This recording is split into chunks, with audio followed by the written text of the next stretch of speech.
Hello, Riven mains and Yasuo mains alike, Way of Life Esports. I'm the Nightwing, coming at you guys with another League of Legends video. There is quite a number of League of Legends news to talk about, and specifically the title of the video says it all, which makes sense because of this player's personality. I could definitely see this being his career of choice. It's nice to see that esports is going to be a career of choice for somebody, and it's going to have some long-lasting sustainability. Now, if you're 60 years old and still doing this, that'd be crazy, and then League will probably may or may not be alive at that point. But hey, let's just ride the wave right now and love it for what it is. League is bringing a lot of people together around the world, and that's what games should do, bringing a lot of people around the world together so we can all be happy. And I know the NA fan base is really toxic to a certain extent, and if you deny that, well, you're probably blind. And, you know, I mean, every fan base is toxic because I really do feel like people are mad at certain teams for not doing well because you genuinely care about these guys and you want to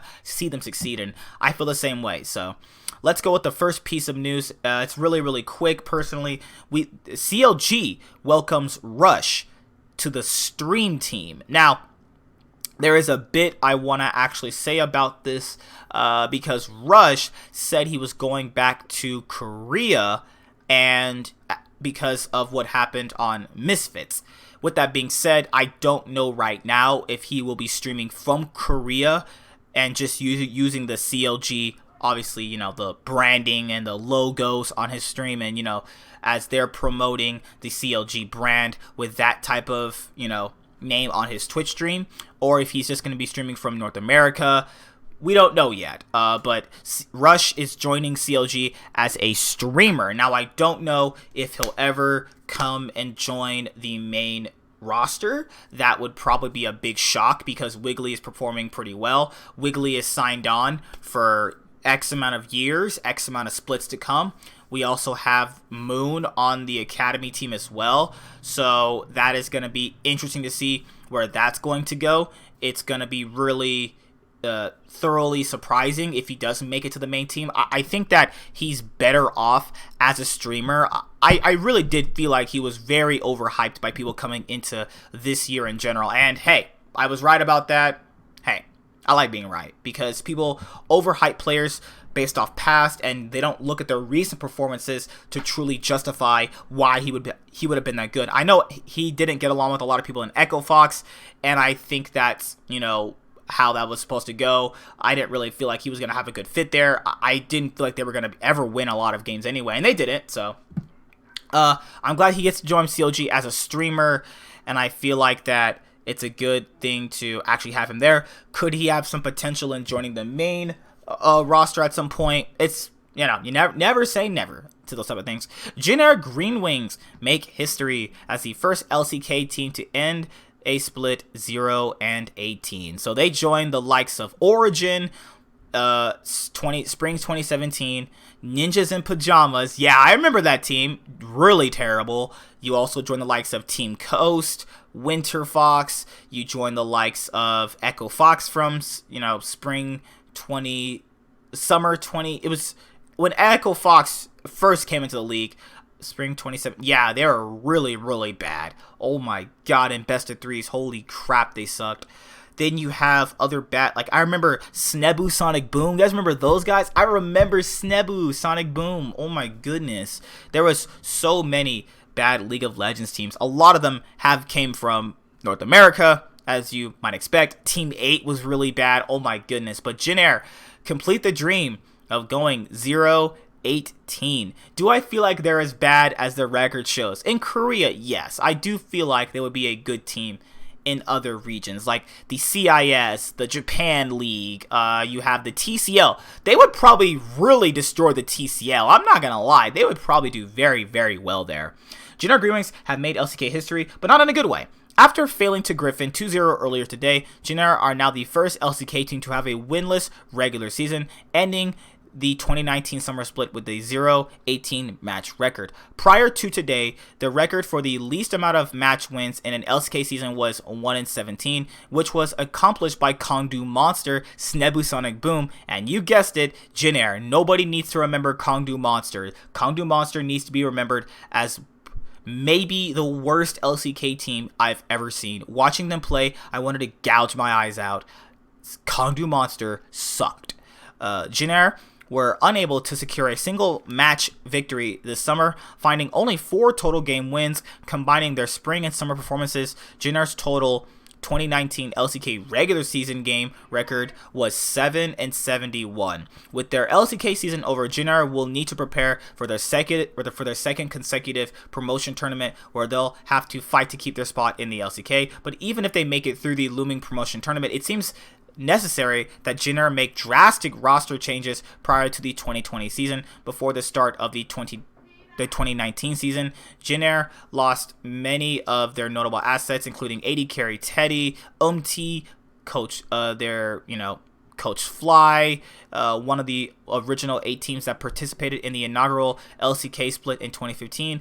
Jin Air have never been demoted to Challenger Korea, participating in every LCK split. Jin Air will try to continue their perfect LCK attendance record in 2020 by making it through the up-and-coming promotion tournament. Neither Kespa nor Riot Games have announced when the promotion tournament will take place. I feel like for Jin Air to really make a dent in anything is just, they're not I want to call them bad, and you want to call them bad, but if you watch their games, they lose because of themselves. They just make really, really bad mistakes. They just are so far behind everybody that them doing good things, it just gets outclipped by better teammates, even if they have worse players by just that comparison alone.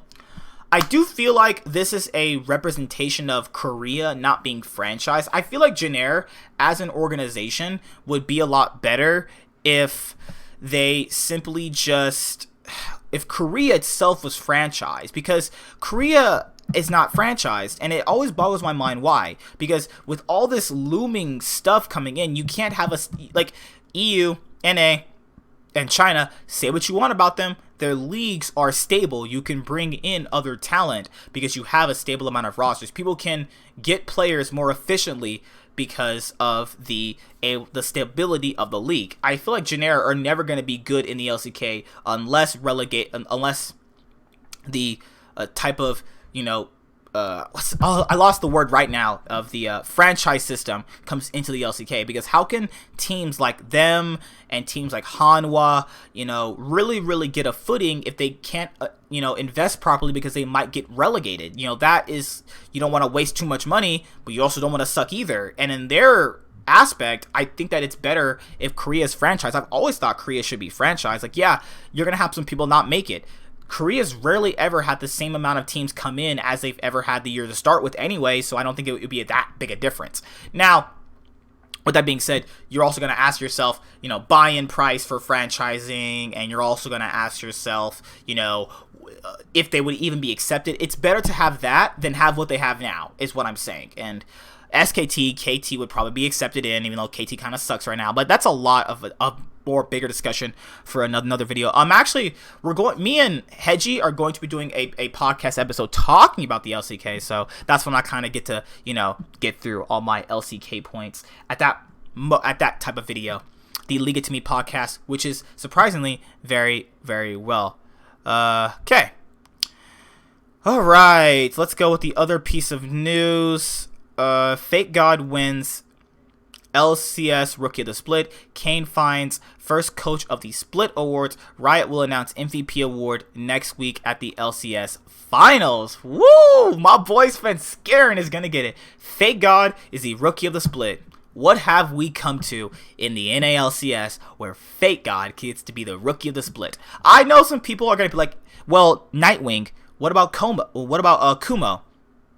I don't think Kumo deserved it because he didn't play enough games, and we never got to see a period in which he was bad in the LCS, so it wouldn't be fair to FakeGod. either one of them getting it, I would have been. I'm literally just fine with. But I don't know about this. It's just like the quality of the league's players is like this is what we're accepting. It's like with 1 day remaining before the LCS semifinals, Riot Games has announced the best coach and rookie of the summer split.